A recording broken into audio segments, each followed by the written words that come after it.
et le fleuve est devenu noir. Moi je dis, il ne faut pas traverser les fleuves en jetant les livres. Il faut les considérer comme quelque chose de précieux.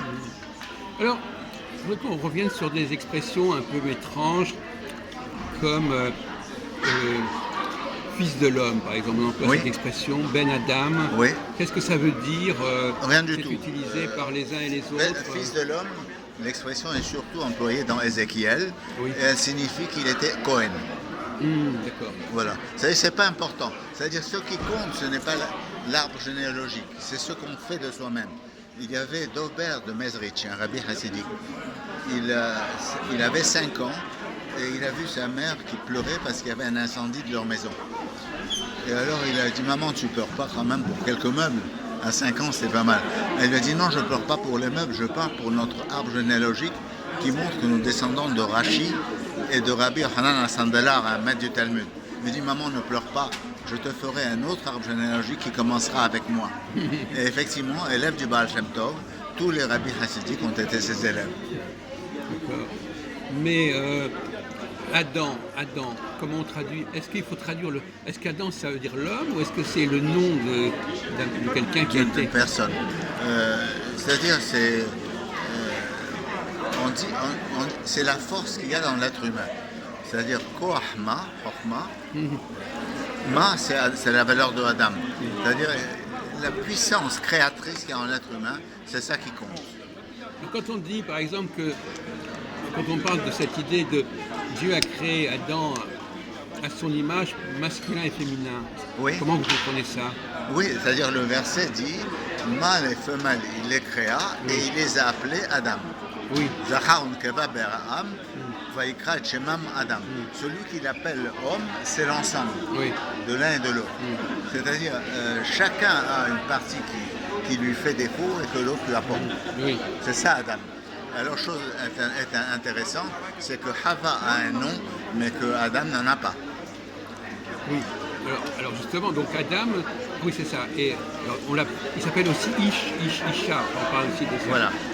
Dans Ish et Isha, le Talmud dit qu'il y a le Yod dans Ish, qui est la première lettre du nom de Dieu. Il y a le He dans Isha, qui est la deuxième lettre du nom de Dieu. Et s'ils sont ensemble, Dieu est avec eux. Mais si, au contraire, ils se déchirent, il n'y a plus que Esh, et chacun accuse l'autre d'avoir gâché sa vie, le feu, d'avoir détruit. Alors, quand on lit par exemple un passage très important, quand le buisson ardent, Exode 3, Yahvé a une façon assez étrange de s'adresser à Moïse. Il lui dit, va parler à ce peuple, comme si ce n'était pas son peuple. On peut se poser des questions, quel était ce personnage de Moïse qui était envoyé par Dieu vers ce peuple, et à certains moments on n'a pas l'impression qu'il en faisait partie en fait. Oui, c'est-à-dire en fait, il conduisait le troupeau de son beau-père Yitro au-delà du désert. Et au-delà du désert, il y a 2 rabbins, Simcha Bunam de Psichra et Rabbi Yosef Haïm de Bagdad, qui disent au-delà du désert, il y a Goshna, c'est-à-dire l'endroit où les Juifs résidaient, les Hébreux résidaient. Et il était anxieux en ce qui les concerne. Alors Dieu lui a dit, je participe à leur souffrance et je veux la régler, la résoudre.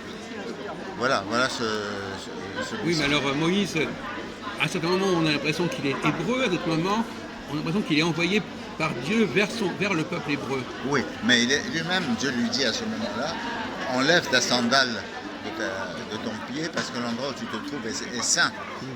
Ça veut dire quoi? Man'oul, ce qui ferme le pied, c'est la serrure. Enlève la serrure qui t'empêche de sympathiser avec les opinions d'autrui. Parce que l'endroit où l'autre se trouve, c'est là qu'est la sainteté. Alors qu'est-ce que vous pensez quand Dieu dit Israël m'a désobéi, par exemple? Désobéi à quoi? À mes commandements?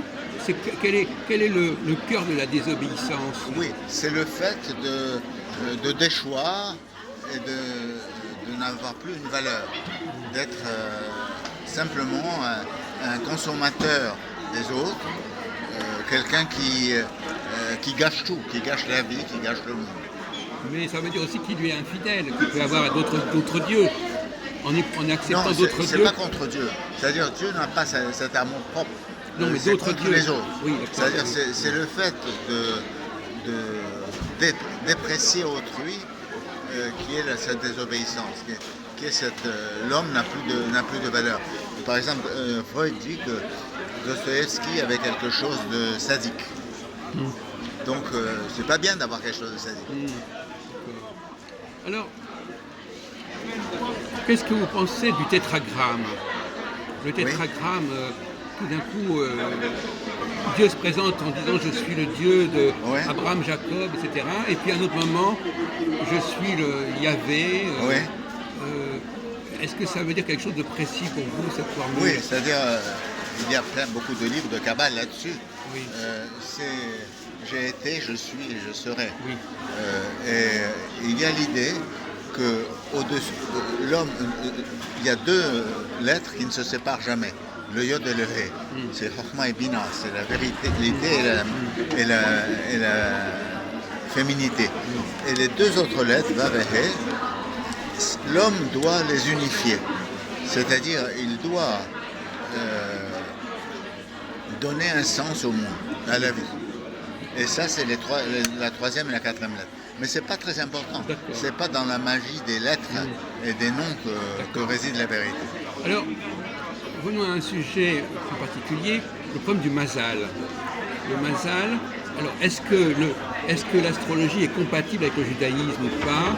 Le Talmud dit « En mazal à Israël ». Oui. Il y a un texte dans Sanhedrin. Oui, dans Shabbat. Il n'y a pas. C'est-à-dire que rien n'est fixé. Oui.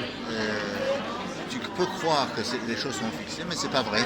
Tu diriges ton destin. On dit que le Mazal disait qu'Abraham ne devait pas avoir de fils, et alors il a précipité ce Mazal à ses pieds, et il a eu Isaac. Alors, vous savez qu'il y a eu un schisme à la mort de Salomon. Oui. Le royaume du Nord. Juda et d'Israël. Alors, ça complique un peu les choses, tout ça. Ah oui, c'est dommage. C'est-à-dire que c'est que Rehoboam s'est pris très, très au sérieux. Je vous châtierai avec des verges garnies de pointe. Et en fait, il a détruit une bonne partie d'Israël. Et il y a 10 tribus qui ont disparu. Mais elles continuent à être présentes d'une certaine manière dans le peuple. Et tout peut être arrangé à condition qu'on le veuille, à condition que l'on ait l'audace et le mérite de vouloir le faire. Mais aujourd'hui, tous les médias d'Israël sont corrompus, les grands rabbins aussi. Alors, c'est pas ça la bonne voie. Mais quelque part, il y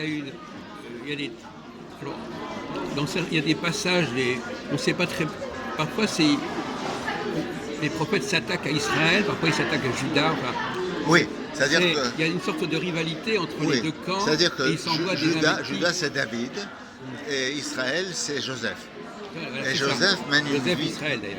Joseph mène une vie non juive. Oui. C'est Jacob aussi à la limite. Oui, absolument. Et alors il faut régénérer tout ça. Il faut prendre en charge l'ensemble de toutes les qualités des uns et des autres et en faire une œuvre extraordinaire. Et non pas ces déchets que nous voyons aujourd'hui. D'accord. Alors, revenons sur justement à ce propos, vous connaissez quand même certainement le Nouveau Testament. Bien sûr. Oui. J'ai même écrit des commentaires dessus. Voilà.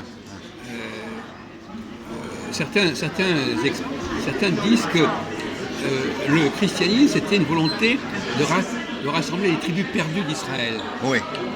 Jésus dit je suis venu pour les brebis perdues d'Israël. Oui, seulement lui, il n'a parlé qu'à Israël et que pour Israël. Non, mais Israël, c'est-à-dire la partie perdue. Oui. Non, lui, il pensait à la partie judéenne. Justement, il y a un débat là-dessus. Et c'est Saint Paul qui a changé, il n'y a plus ni juif ni grec. Oui. Et c'est lui qui a voulu étendre. Oui, certains historiens disent qu'il n'était même pas juif, qu'il était citoyen romain. Oui. Mais en fait, c'est une belle chose. Il y avait Jésus Marie-Madeleine était amoureuse de lui. Elle a acheté un parfum de très cher, elle a cassé la fiole sur ses pieds et elle a séché ses pieds avec ses cheveux et ses larmes. Et lui ne voulait pas. Il a dit ne me touche pas. Et alors Judas était le trésorier des 12 apôtres. Et il a dit on n'a pas le droit de gaspiller comme ça un parfum cher. Et alors Jésus a dit la pauvreté vous l'aurez toujours, moi vous ne m'aurez pas toujours. Et donc il avait une beauté et une valeur en lui et une conscience. Mais il n'a jamais parlé pour un non-juif. Après ça a été étendu par l'Église, par Saint Paul et par... Alors il y a un chapitre très étrange de la Genèse qui est le chapitre 5. Parce que c'est la naissance de Seth. Oui. Parce qu'il reprend, il dit voilà, Dieu a créé Adam à son image et Adam a créé Seth à son image. Oui. C'est quand même étrange ce parallèle, cette symétrie. Oui, Manitou dit Seth, il a fallu qu'il descende de 10 niveaux pour arriver à Noé. C'est-à-dire il a rétréci son envergure. Oui. Voilà, c'est ça. Mais c'était quand même quelqu'un de... Oui, c'est quelqu'un qui est... Il y a une sorte de triptyque là. Absolument. Dieu, Adam et Seth. Absolument. Ils sont tous les trois... C'est-à-dire il y a eu Caïn, Abel et Seth. Oui. Il y a eu les trois. Oui, il y a aussi ça. C'est comme Osiris et Seth et Horus. Oui. Ça ressemble. On pourrait aussi... Ah oui, alors justement, la question du père et du fils, que vous en pensez? Voilà. Le père et du fils, on a aussi ça dans la mythologie romaine. Saturne et Jupiter, etc. C'est ça, absolument. Saturne qui mange ses enfants. Absolument. Donc, qu'est-ce que vous pensez de cette théologie du père et du fils et de la Trinité de manière générale? Oui, ça n'a pas une la Trinité. J'ai vu quelque chose sur la Trinité dans le Talmud hier. Il dit une petite minorité est dépravée sexuellement, la majorité vole et tous médisent. Donc c'est ça la Trinité. Oui. C'est la Trinité du mal. Oui. Voilà. Mais justement pour revenir à la question des séparats des Ashkénazes. Oui. Est-ce qu'il y a une sensibilité différente, un esprit différent? Oui, bien sûr. C'est-à-dire chacun est marqué. Les Sépharadim sont marqués par l'Espagne, les Ashkenazim par l'Allemagne, toute l'école de Rachi. Mais il y a une complémentarité. Le Hari dit qu'il n'y a pas que seulement Sépharadim et Ashkenazim, il y a aussi les Catalans et les Italiens. Oui. Selon lui, il y a 4 sortes de juifs. Ah oui, et tout ça, ça constitue un peuple. Oui. Voilà. Et alors justement, la communauté juive française, elle est très complexe, la communauté juive française. Elle a des origines très diverses. Oui, bien sûr. Bien sûr. Est-ce qu'elle a une véritable unité? Non, mais la notion d'unité est un peu problématique. Par exemple, d'Israéli, qui a été Premier ministre d'Angleterre, il descendait de Isaac d'Israéli, Israéli de Kérouan, qui était un juge. Donc, c'est pas très important. Ce qui compte, c'est pas l'unité, c'est la fécondité, la création, la créativité. Quelle créativité? Créativité, c'est-à-dire apporter quelque chose de meilleur au monde et de plus grand. Parce que finalement, la révolution, qu'est-ce qu'elle a apporté? La terreur. La révolution russe, elle a apporté le goulag et tellement de morts. Il faut sortir de ces échecs et à la place, il faut apporter une construction de l'homme. Et la théologie est secondaire, d'après moi, par rapport à cette construction de l'homme. Alors, là, on parle un peu de la fratrie, justement, la fratrie. Alors, c'est souvent, par exemple, c'est souvent le plus né qui l'emporte sur l'aîné dans la Genèse. Oui, souvent. C'est ce que dit Renan. C'est le problème d'Isaac par rapport à Ismaël. Jacob, Ésaü, etc. David aussi. Qu'est-ce que ça veut dire? Je crois qu'il n'y a pas de loi. Il n'y a pas de loi. On ne peut que constater ce qui s'est produit et ce qui va se produire n'est pas forcément semblable. Oui. Voilà. Mais quelque part, certains disent que les gens qui étaient justement du Nord, du nord, dans le royaume du Nord, il se sentait dominé par les gens du royaume du Sud, hein, c'est évident. Le Talmud dit que Jéroboam, Dieu a dit à Jéroboam, viens, on va faire la paix entre toi et David, et nous irons ensemble. Et Jéroboam dit qui sera le premier? Il a dit David, et donc je ne suis pas d'accord. Non, c'est pour ça que quelque part, vous savez que il y a certains auteurs qui disent que la Bible a été marquée par une sorte de mélange entre les gens du Nord et les gens du Sud. Oui, ça me choque pas. Et ils avaient chacun leur idéologie. Et on trouve ça chez les différents prophètes. Il y a 48 prophètes et 7 prophétesses. On retrouve ce mélange. Ça crée une lecture difficile. Oui. Même quand on dit, par exemple, écoute Israël, Shema Israël, ça s'adresse au royaume du Nord, en fait. Oui, absolument.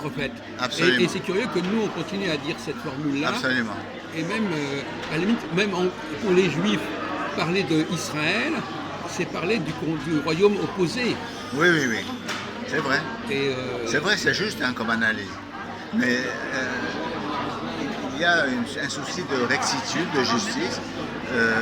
Isaac est allé chercher Agar au puits Be'er Lahai-Roi pour qu'il se marie avec Abraham après la mort de Sarah. C'est-à-dire qu'il lui a rendu justice. Et Ibn Ezra, il dit je t'écouterai pour Ishmaël, je le bénirai énormément. Bim'od be'od. Et Ibn Ezra dit Bim'od be'od, c'est la valeur de Mohammed. Bon, ça va? Oui, attendez, encore une dernière question. Ouais. Parce que vous connaissez aussi le monde islamique. Oui. Et les théologiens et les poètes. Oui.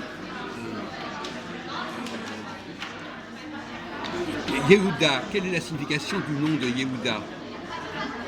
On dit que c'est le lettre du tétragramme plus un dalet. Oui, mais ça veut dire aussi le remercier. Ça veut dire remercier. Parce que quand il est né, Léa, qui était haïe, a dit je veux louer Dieu.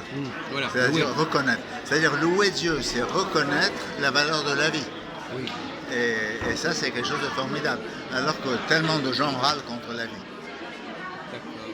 Mais l'islam, quelque part, ça veut dire aussi la même chose. Parce qu'en français, merci, ça veut dire aussi demander. C'est demander grâce, ça veut dire. Non, c'est se soumettre. Se soumettre. Or, merci, ça veut dire aussi se soumettre. C'est ça le problème. Oui.